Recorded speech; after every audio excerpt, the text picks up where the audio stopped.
Halo guys, balik lagi sama gua Lucky ID. Seperti biasa sebelum mulai videonya, buat kalian yang sudah dukung channel ini selama ini, terima kasih banyak. Dan buat kalian juga yang baru gabung, jangan lupa nyalakan lonceng notifikasi dan tekan tombol subscribe ya guys, karena subscribe itu gratis, tidak bayar. Dan buat kalian juga yang sudah donasi, terima kasih banyak, semoga dilancarkan rezekinya, amin. Tanpa basa-basi sebelum mulai videonya, agak baiknya untuk kalian like video ini, hitung-hitung uang parkir ya guys. Terima kasih dan selamat menonton. Kita bacain novel Martelbeck chapter 5879. Di sini diceritakan sungai ruang waktu yang telah melilit di sekitar tombak naga Azuri dan mengisi dengan kekuatan Kredau tiba-tiba terpisah yang meraihnya dan melemparkannya ke arah 3 pesudah Lot. Memblokir semua serangan mereka saat menggunakan tangan yang lain untuk mengambil tombak, mengubahnya menjadi hujan tombak yang menghujani Monaye. Ekspresi Menaya langsung berubah. Baru sekarang dia menyadari bahwa Yangkai belum menggunakan kekuatan penuhnya sekarang, dan dia tidak bisa menahan perasaan surrealisme.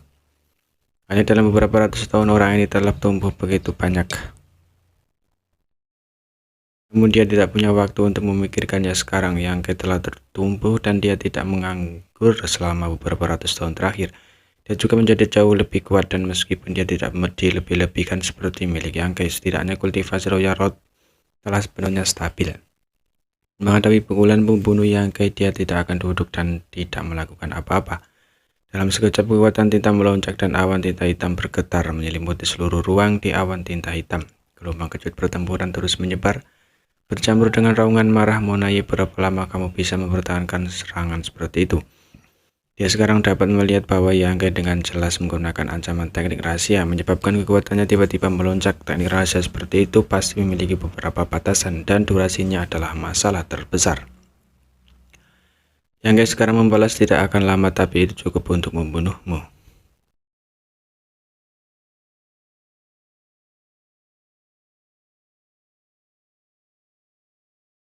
Landita telah berulang kali mencoba menggunakan area 4 gerbang 8 istana untuk menghadapinya. Jadi bagaimana mungkin Yangkai tidak waspada? Faktanya dia bahkan telah mempertimbangkan kemungkinan bahwa dia akan jatuh ke dalam Great Area sebelum dia bisa menembus No Return Pass.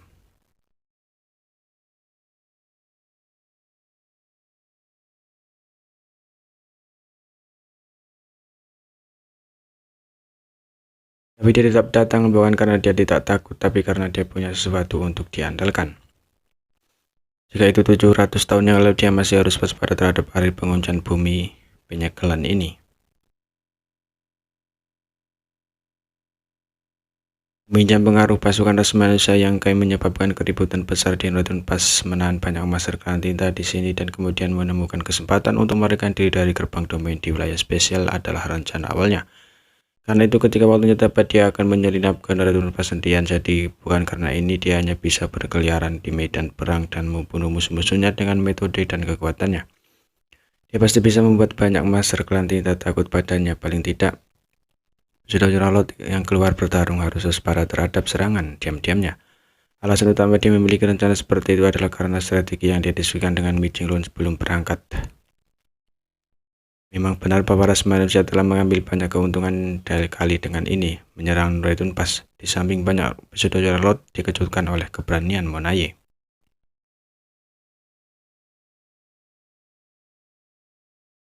Pasukan ras manusia yang telah dievakuasi telah diatur ulang di kamp sementara 3 hari dari No Return Pass. Setelah pertempuran ini, ras manusia tidak lagi memiliki kemampuan untuk menyerang No Return Pass. Para prajurit yang terluka membutuhkan waktu untuk memulihkan diri, dan departemen logistik tidak dapat mengimbanginya. Jumlah besar kapal perang yang rusak perlu diperbaiki. Evil Breaking Divine adalah senjata ampuh yang digunakan untuk menangani klan tinta, dan pil pengusir klan tinta perlu disempurnakan untuk memasok seluruh pasukan.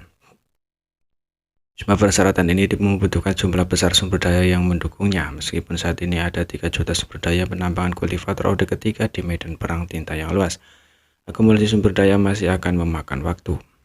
Dengan perkiraan konservatif, dalam 2 atau 3 tahun ke depan, ras manusia tidak akan lagi memiliki kemampuan untuk menyerang No Return Pass.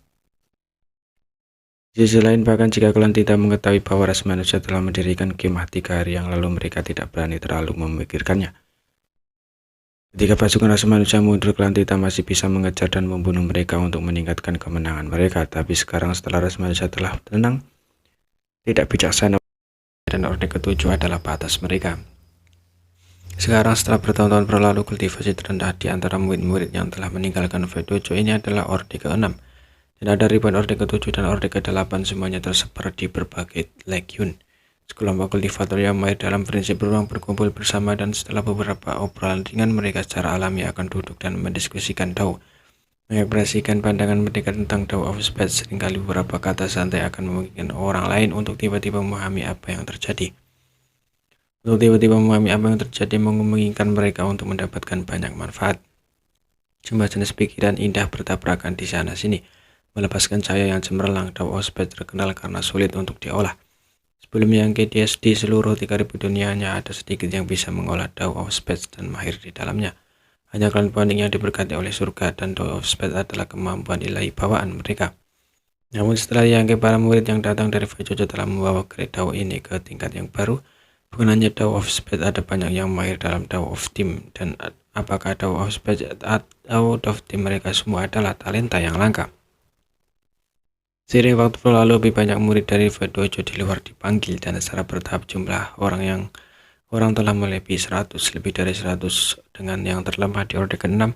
Pada dasarnya mereka semua di orde ke-7 dan ke-8, dan semuanya mahir dalam Dao of Space. Barisan yang begitu mengejutkan, bahkan tidak termasuk selusin anggota klan Ponik. Setelah menunggu beberapa hari lagi, ketika jumlah murid telah mencapai sekitar 150 orang, tidak ada orang lain yang datang. Semua orang tahu bahwa sudah waktunya. Meskipun hanya ada 150 murid yang berkumpul di sini, itu tidak berarti semua murid yang mengolah Space Dao ada di sini. Hanya saja pencapaian mereka di Space Dao cukup mendalam, dan ada banyak murid yang mengolah Space Dao tetapi hanya memiliki pemahaman yang dangkal tentangnya yang belum direkrut. Para murid yang telah dipanggil ke sini setidaknya telah mencapai tahap keempat dari Space Grade Dao. Setelah mengobrol selama beberapa hari, aula menjadi sunyi. Dua sosok tiba-tiba masuk dari samping, langsung menarik perhatian semua orang. Keduanya memiliki budidaya Master Open Heaven orde ke-8 dan aura mereka kental. Salah satu dari mereka mengenakan jubah putih dan memiliki senyum tampan di wajahnya. Bahkan orang asing akan memiliki kesan yang baik tentang dia. Pria lain mengenakan pakaian hitam dan memiliki sikap tenang. Ketika para murid V-Dojo melihat pria berjubah hitam itu, mereka semua menjadi bersemangat dan memanggilnya satu demi satu kakak senior sulung Miao.